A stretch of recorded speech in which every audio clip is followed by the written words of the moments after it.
Ooh, pigs. Hey YouTube, welcome back to our channel where we teach you how to lose weight in a healthy and delicious way. I am Winnie. I'm Nina. And we are the Low Carb Lloyds. And on today's episode of Winnie and Nina in the kitchen, we shall be cooking up a delicious Tuscan chicken spaghetti squash recipe. So if you want to That's learn why more, he's holding a squash in case anyone. oh yeah, that's yes. That's what that's for. So stay tuned and don't move. Alright, so if you have never had a chance to look or cook with a spaghetti squash, it is a wonderful low-carb substitute. It looks like pasta whenever you open it up, and you'll see it in a little bit. It does not taste like pasta though. It does taste like squash. However, it's a really good substitute to kind of give your meal a filler, also incorporate those veggies, and we're gonna be cooking with it today.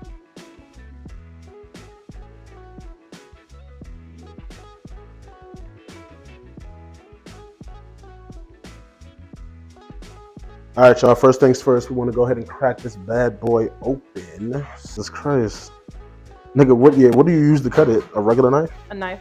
A knife. 8 hours later. Scratch that. We're gonna let Nina take care of this giant.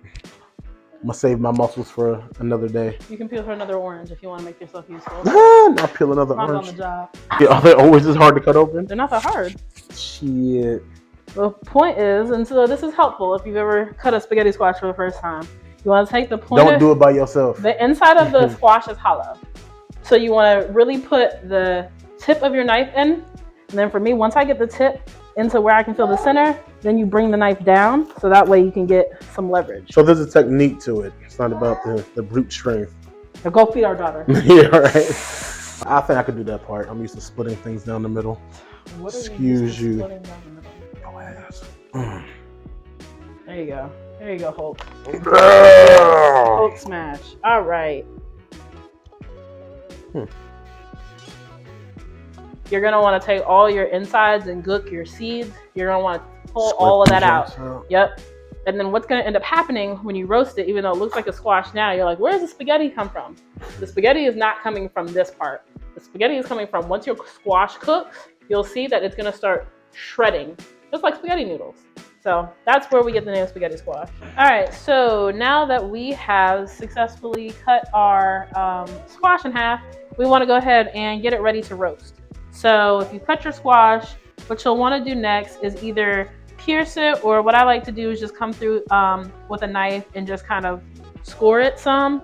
And then you're going to want to come in with some olive oil and make sure you put olive oil all over it and a little bit of salt and pepper. Olive oil, I'd say you don't need more than like a tablespoon. All right, here comes Daddy with the salt and pepper. We are using pink Himalayan salt and some regular black pepper. Nice and coated. We're going to put it in to roast for about 45 minutes, and while it's roasting, we'll go ahead and start preparing the second part of the recipe. All right, so now that our squash is in the oven roasting, we're going to go ahead and prepare our chicken. We're going to start with cooking our chicken, and then we're going to dice up our shallots so that we can add this to the mix and get our pan going with all of our goodness so that we can add our squash in later. Okay, so my chicken is cooked through. As you can see, I have some fluid that I need to drain off. So I'm gonna go ahead and drain off some of this water that came from cooking it. If I didn't include this already, make sure that you well seasoned your chicken with whatever spices that you should like. So since our chicken has cooked, or is cooking, now we're gonna go ahead and cut up our shallot. You finely slice these, cut that tip off, and then you are going to just slice these as fine as you can. All right, so now that we have our shallots chopped, we are now getting back to the stove, and it is time for us to mix up all the goodness that is going to make this Tuscan chicken deliciousness. So we are going to be starting with our shallots, our garlic, cooking that down. We're gonna add in our sun-dried tomatoes. Then we're going to add in our cream and our spinach, let everything come together. And then finally, we're gonna add back in our chicken and our spaghetti squash. So let's go ahead and get to it.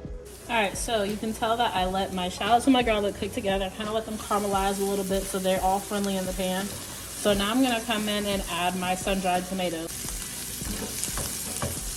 So next I want to add my spinach and my cream. I am for sure gonna measure my heavy cream though, because I don't want it to be like too soupy. So you can see I've got some of the oil from the sun-dried tomatoes that's coming off, and that's okay. A little oil is okay because we're gonna add a bunch of squash to it, so that'll kind of help absorb some of that oil. But our cream and the oil, they're all starting to come together. So we got some baby spinach here. If you prefer your spinach chopped, chop it on up. If you just like, it's gonna wilt anyway, and it will, let it wilt. All right, so this is what's making it Tuscan. We got some spinach, we got sun-dried tomatoes, we're gonna add in our cheese. Like, we just having a whole Tuscan party in here. Okay, so as you can see, my spinach has cooked down significantly to barely nothing. All right, and now it's looking all nice and creamy in here. And then we cannot forget cheese. We are going to add about a third of a cup of Parmesan. Last but not least, let's add back in our chickens. Can't forget about the squash. So that is going to be our last and final ingredient.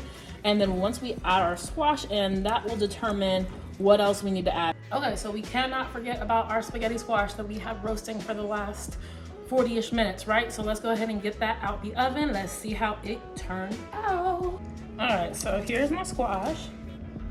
And I am going to just need a fork, that's it. And if your squash is done, this should be a very easy process. If your squash is not done, it'll be a bit more difficult, and that means you're gonna wanna put it back in the oven for a few more minutes because it's not all the way cooked. You should be able to take that fork and just start scraping down your sides. That's it.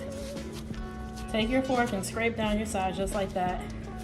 And as you scrape, what are you noticing that your squash looks like? Oh my gosh, what does this look like, y'all? Spaghetti. You see how I have just scraped and scraped till I can't no more, till I get all the way to the side. And I'm gonna take all this delicious squash and I'm going to add it into my pan. Okay, so we're getting ready to add our squash into this pan with this delicious Tuscan chicken goodness. Now, what I will say about your seasoning, you kind of want this to be a bit over seasoned. Meaning, if you wanna come and add some Italian seasoning, salt, pepper, whatever seasonings are gonna appeal to your taste palette, you want it to almost be too seasoned. The reason why, because we're getting ready to add in a shit ton of squash, y'all. And naturally adding in that much squash is going to start to absorb some of your flavors. So if you are a person like me that kind of tastes as you go and eats as you go, make sure that you taste it. And if you're like, ooh, I don't know about this, that's okay to feel that way because you're adding a bunch more vegetables to your pan. See, I scraped myself down to the bone, y'all. Down to the white meat. So add all of that delicious spaghetti squash in, and then go ahead and stir it up. And some more Parmesan cheese. I know my husband very well. I know he is one, even though it's filled with calories, he is one that he wants the more cheese, the better. So I'll probably add a little bit more Parmesan cheese to mine.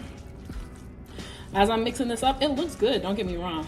But I think I could add just a bit more cream, probably a bit more cheese. And I'm probably gonna come in with a little bit more Italian seasoning just to make sure it's really tasting like Tuscany in here. All right, so that's what I'm gonna do. And then we're gonna have our finished result in just a minute, y'all. All right, y'all, it is time for the final taste test. Nina threw down. I apologize. I had to go lay down for work. So, y'all got a lot of Nina. You're welcome. And they loved every moment of it. Mm-hmm. We had a very incredible time together. That's what's up. That's what's up. All right, so let's get started. You gonna grab the fork? Go for it. I made it special just for you. All right.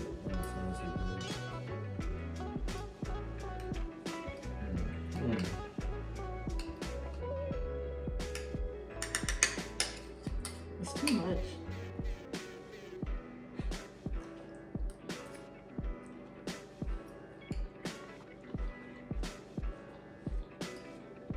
Well, he's going for another bite, so it can't be so bad. All right, so I'm gonna throw some Parmesan cheese on that thing just to add a little razzle dazzle. Told y'all he likes his Parmesan cheese. I mean, I don't know. Do we need to rate it? Cause you got 2 thumbs up, 1 thumb up, sideways. Mm-hmm. 2 thumbs? Giving it 2 thumbs. It's just so weird. Like,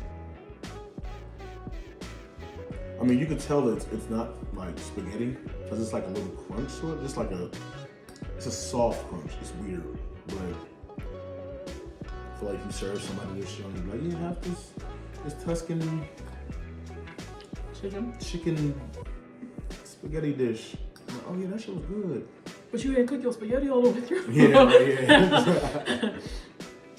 But, go ahead. Well, although we couldn't have the teenager join us on camera, she did eat a bowl and she did not vomit. Word.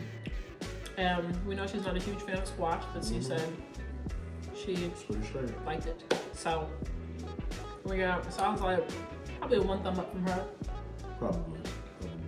And let's see what the baby has to say about it. Ooh, big spoon. That is it, you guys, from the Low-carb Lloyds. If y'all do get a chance, please try it out. It's very much so worth it. Try it out for the whole family. Word. Switch it up. Mm-hmm. Make it Italian night, but minus the pasta. Yeah, that's good. And the carbs. Yep, but full of fat. Yeah. But you know what? That's the beauty of living low carb or keto. Mm-hmm. So that is our video. Once again, we appreciate all y'all's continued support. Continue to like, share, and subscribe, and we will catch y'all on the next episode of the Low-carb Lloyds.